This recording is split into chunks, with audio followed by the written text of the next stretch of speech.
91.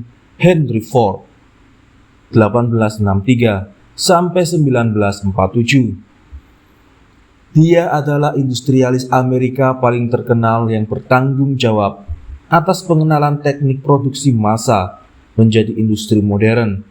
Dengan melakukan itu, dialah yang pertama meningkatkan standar hidup di negaranya dan akhirnya di seluruh dunia.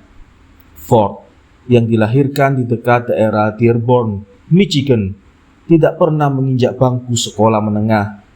Setelah menyelesaikan sekolah rakyat, dia bekerja sebagai masinis magang di Detroit, lalu sebagai tukang reparasi, kemudian menjadi masinis.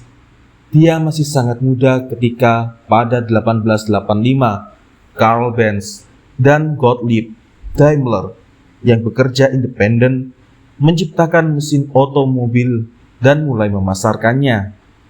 Ford segera tertarik dengan gerobak tanpa kuda ini, dan pada 1896 dia merancang sendiri sebuah mesin automobil.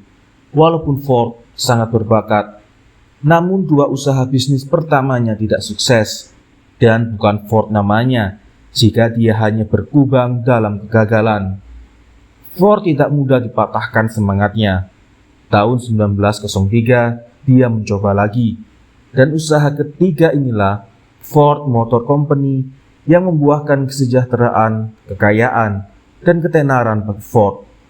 Kesuksesan yang pesat didapat oleh perusahaan itu sebagian besar disebabkan konsep dasar Ford yang tertera dalam iklan pertamanya adalah untuk mengkonstruksi dan memasarkan otomobil terutama yang didesain untuk penggunaan sehari-hari, baik itu untuk bisnis, profesional, dan keluarga.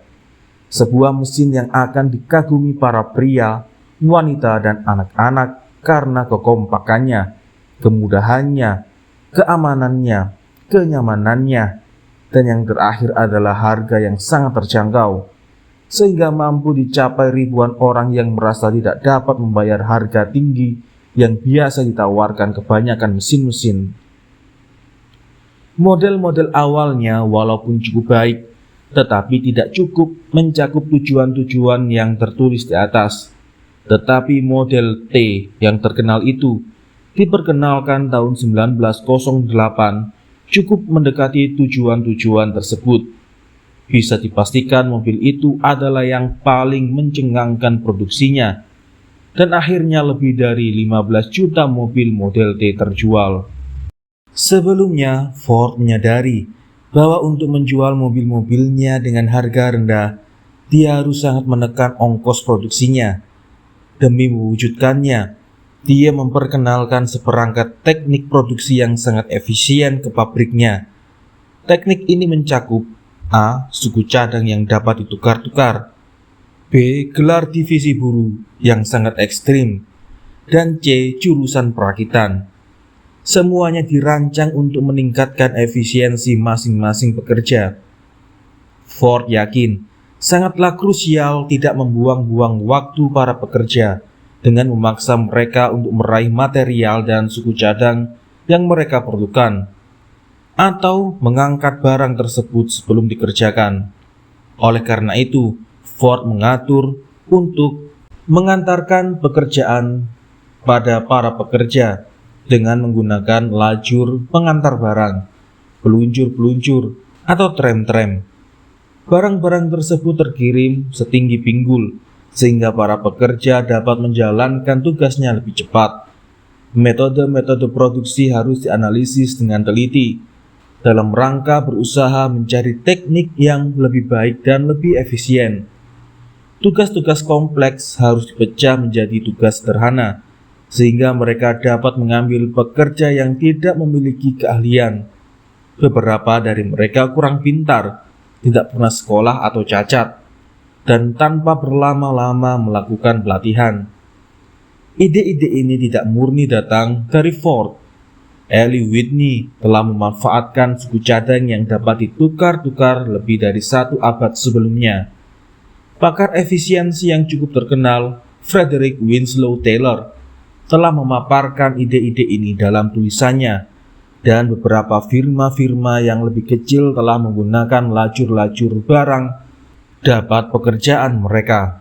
Tetapi Fordlah pengusaha manufaktur besar pertama yang menggunakan ide-ide ini sepenuhnya. Hasilnya luar biasa. Tahun 1908, Model T yang termurah terjual dengan harga $825. Tahun 1913 harganya turun ke $500. Tahun 1916 diturunkan menjadi $360. Akhirnya pada tahun 1926, harga eceran mencapai titik terendah di $290.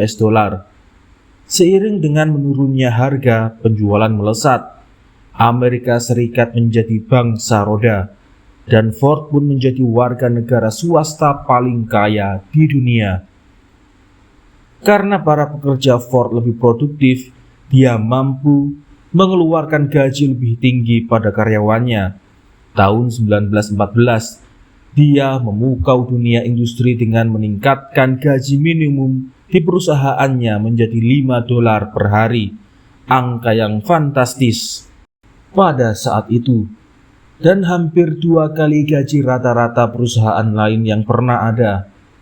Begitu skala gaji yang lebih tinggi yang diperkenalkan Ford telah menyebar ke penjuru negeri, hasil keseluruhannya adalah mengeluarkan para pekerja pabrik dari kemiskinan dan masuk ke golongan menengah.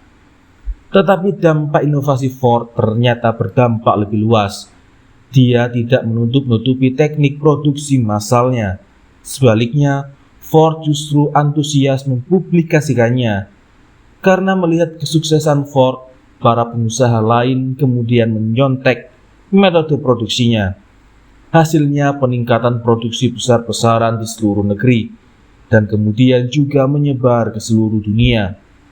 Setelah Ford meraih kesuksesan finansial, dia pun aktif di berbagai isu-isu politik. Namun hasil dari kegiatan-kegiatan politik ini mengecewakannya.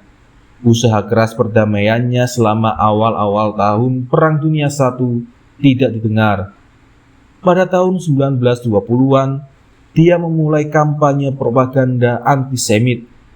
Tetapi hal ini justru hampir menerpurukannya, dan dia akhirnya menarik kembali pernyataannya di depan publik.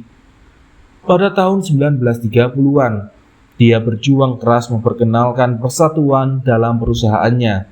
Namun, hal ini hanya menimbulkan kebencian oleh para pekerjanya, yang mengakibatkan perusahaan tidak meraih keuntungan, sehingga akhirnya dia juga melepaskan perjuangannya.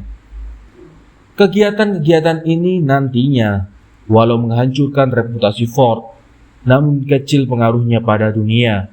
Kegiatan itu tidak memengaruhi pentingnya peran Ford dalam revolusi produksi industri, dan karenanya produktivitas dan pendapatan pekerja meningkat pesat.